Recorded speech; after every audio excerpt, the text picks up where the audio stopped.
Welcome to Evo Genesis.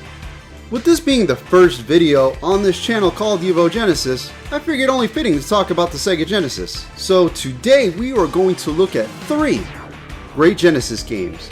Now these are in no particular order, and this is not a top 3 list. These are not the 3 greatest Genesis games. It's just these are 3 games that float to the top whenever I want to play the Sega Genesis. So now, let's go ahead and get started!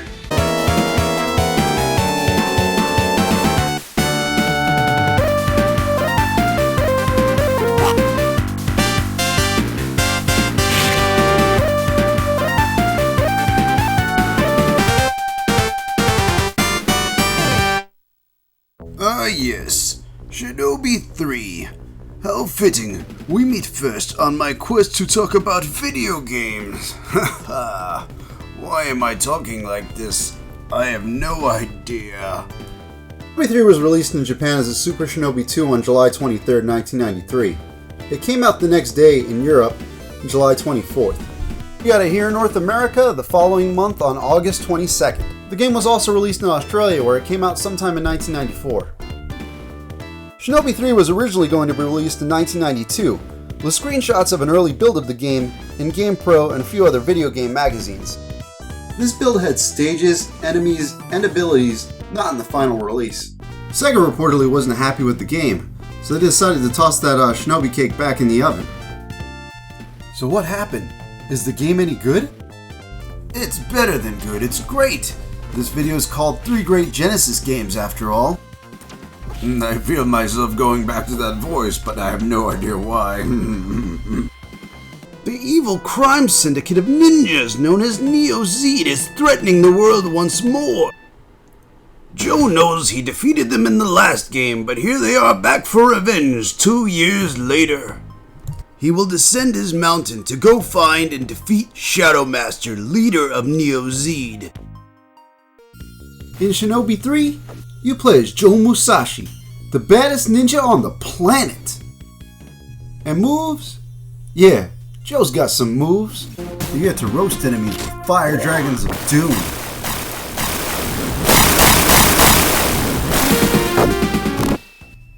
Then there's the lightning shield. This makes you temporarily invincible. It's a huge help when learning new stages. For some weird reason though, my editor won't show the lightning effect. You get to look like a bad mama ninja jamma. Wait, there's no problem with the editor. I'm actually just this good. Then there's only what can be described as the Jitsu of jumps. Because once you get this one, you get some mad jumps. There are some later stages where this is incredibly useful. Lastly, for ninjutsus, we have self-destruct. Joe blows up and does massive damage to enemies and bosses. You do, however, sacrifice one of your lives to do this, so it's best to wait until your health is low to use this one. Joe doesn't just have crazy ninja magic, he throws shurikens as his main attack. These can be powered up for some mega damage. He can also double jump. A spread attack can be performed while double jumping. Dashing plays a big part in this game. Melee attacks can be performed when close to enemies. If you run out of shurikens, you'll be left with only melee, so try not to run out. The dashing attack and jump kicks are incredibly satisfying to pull off. Once you start stringing all these attacks together, you start to feel pretty cool. Joe can also block incoming projectiles. He can't block everything though. He'll also be swinging from some pipes, ropes, and ceilings. Kinda like a monkey, but a ninja monkey. And you're truly going to need every single one of these abilities to get through the game. Now you won't be on foot in every stage. Shinobi 3 also has you riding on horseback, and it also has you on some crazy ninja surfboard. Revenge of Shinobi and Shinobi 3 both start off with kind of a fake out. They both start off in what seems to be feudal Japan, and other than a few like bombs and crates, there isn't really anything to show that this game takes place in the future. It all changes in stage 2. You start off fighting ninjas on horseback. Next thing you know, you're in some futuristic military base. Here you go from fighting ninjas to fighting soldiers with machine guns. Now this isn't a low Genesis game, so you're going to have to spend a lot of time memorizing patterns of enemies and boss patterns, which is actually a great place to talk about bosses. Bosses in this game start off easy enough, but later on in the game, man, these bosses get pretty hard, along with the game itself. I mean, you know, the Stage 2 boss is a lot crazier than the Stage 1 boss, for one thing. Now, I do have two more bosses that I kind of want to showcase other than this machine gun blasting robot. Before I show the third boss, I actually just kind of wanted to show like a couple of these enemies that were looking a little familiar to me.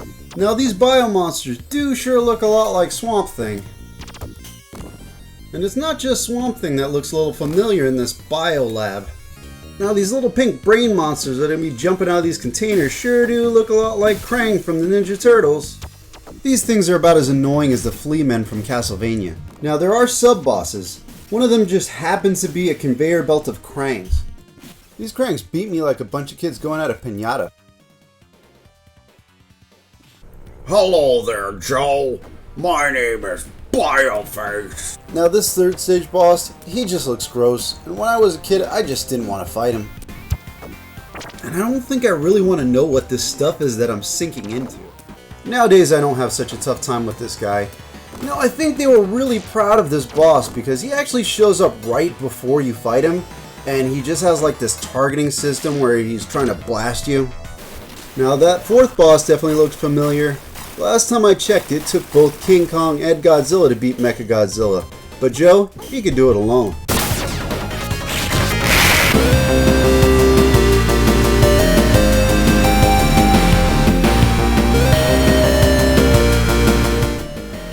Shinobi 3 is a really great game.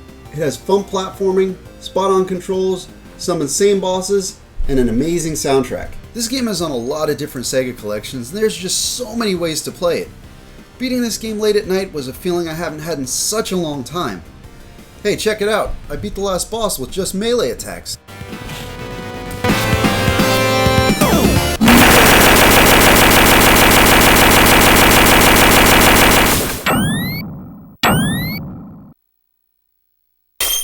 Now on to Rocket Knight Adventures.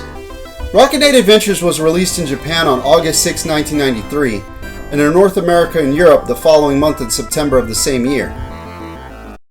You play as a possum named Sparkster. Sparkster's adventures in rocket knighting take him up against the Deventindos Empire. This evil empire has a super evil weapon, a ship known as the Pig Star, with the ability to destroy a planet. Wow. I never heard that one before. Sparkster has a jetpack. You'll be using this thing to bounce off walls and shoot over obstacles.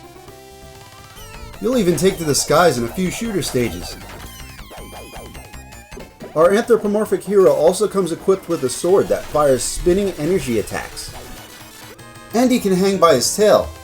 I don't know what it is, but he doesn't seem to enjoy it. And he even comes with attitude.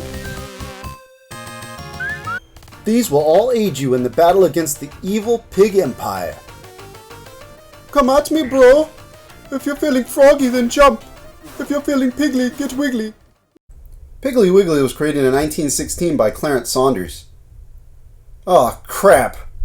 In case you can't tell, I get easily distracted. Our adventure begins with the kingdom under siege. We make our way to the castle.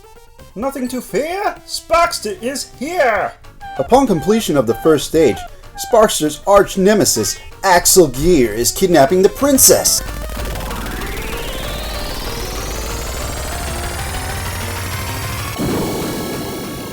The game is filled with pig and pig-themed enemies. The baddies in Rocket Knight have some incredible design. They're filled with character and animated well. You can get anything as crazy as a pirate pig all the way to insta-kill armored pigs. This game is no slouch when it comes to bosses either. Every boss has a pattern to figure out, and they're pretty fun overall. Some, like this robot pirate pig, have screen-filling bullet hellish attacks. Then the mechanical lava fish here turns into a platform challenge. This fish is nice enough to spit out healing items though. And yeah, there's a pig driving. In addition to bosses, we have sub-bosses, which in themselves are pretty fun. Even this weird ball snake, though, has a pig head. Graphically, this game does some impressive stuff. Like here, you have to use the reflection below to make your jumps. It's pretty funny that in the Daventindo's capital, there are a bunch of pig-themed buildings. Every part of this game is filled with detail and all the areas look great. Rocket Knight Adventures is also filled with tons of funny animations. For instance, defeating pigs makes them fly away in their underwear. And remember the intro? I got a pretty good laugh when Axel punted the king. All this really helps add to the charm, and I really feel like the presentation really knocks it out of the park for this game. Something pretty interesting is that the American and Japanese versions both have different intros.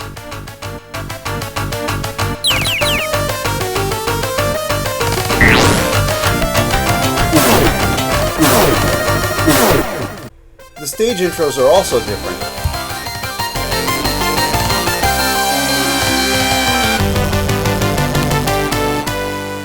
Level design is also really good. Platform is challenging, but with practice, you can get through anything. I myself used to be able to finish the first stage without taking a hit. But you know, I'm a pro. A little warning though, the final stage is pretty difficult. It's a real gauntlet to the credits.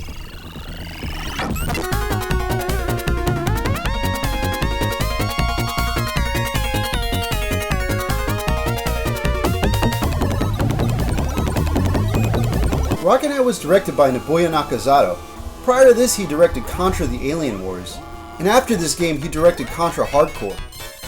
Rocket Knight at some points does give off a Contra vibe, but that's not a bad thing. Do you remember when this used to mean something?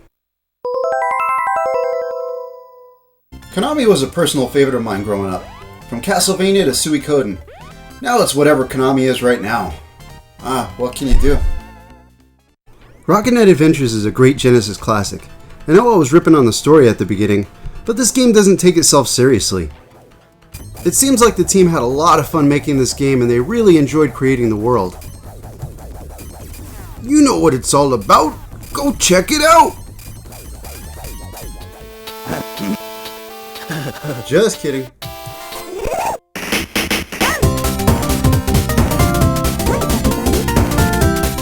Last but definitely not least, we have Rystar. Now 10-year-old me really fell in love with Rystar. I can't tell you what it is about this strange looking character that made me draw it in all my notebooks. Here's something interesting. Rystar was first released in Europe in January 1995. In North America it came out the following month on February 16th. In Japan it came out the next day on February 17th, and in Australia it came out 2 days later on the 19th. The original title for the Rystar project was Feel. One thing we can see with these screenshots is that it was actually going to be a pretty similar game. I don't know what it is, but I don't think 10-year-old me would be drawing this one. When I look at him, for some weird reason, the Noid is the first thing that comes to mind. Anybody remember that thing? Alas, I digress. Here's another fun fact. The original title was Dexstar. Guess what? I got another fun fact for you. One of the early ideas on the search for Sega's new mascot, which would become Sonic the Hedgehog, was a rabbit that would grab enemies with its ears. Sega didn't go with this because it was too complex. The idea was revisited for Feel, then became Dexstar, then Rystar. Is your mind blown? If yes, you're welcome. If no, well, I guess I'll just go on to the game then. Rystar starts with a cutscene explaining the story. An alien force is corrupting planet leaders and enslaving the people. Even the legendary hero has been captured. Not the legendary hero. What are they gonna do? Well, the people make a wish, and the legendary hero's son shows up.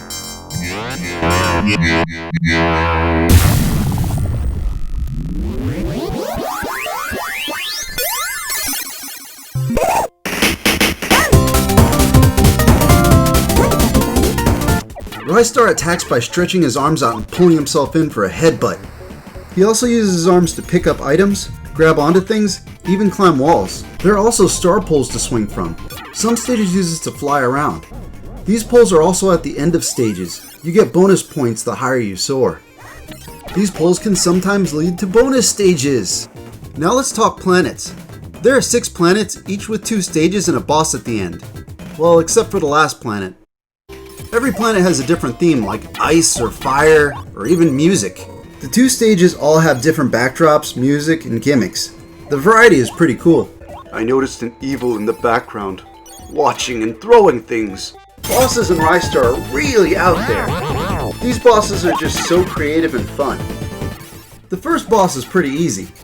Bosses get way more difficult, but it's just about learning the patterns. Rystar has sub-bosses too. Like this one. You make snowballs and have a snowball fight. In this one, you have to memorize the order of the enemies that you need to defeat. Rystar is a really good looking game.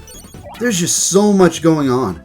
Oh, and the colors, just so much color. The amount of detail all over the game is incredible. I can definitely say that Rystar is one of the best looking games on the Genesis. Before every stage there are really nice intros. When you beat a stage, you get to fly off into space to get your score and your rating. I do have to mention the music. Rystar has a really good soundtrack.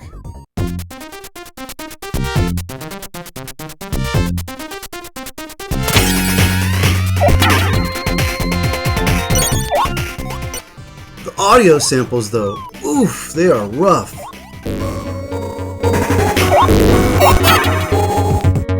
It's the one sore spot on Rystar's sound.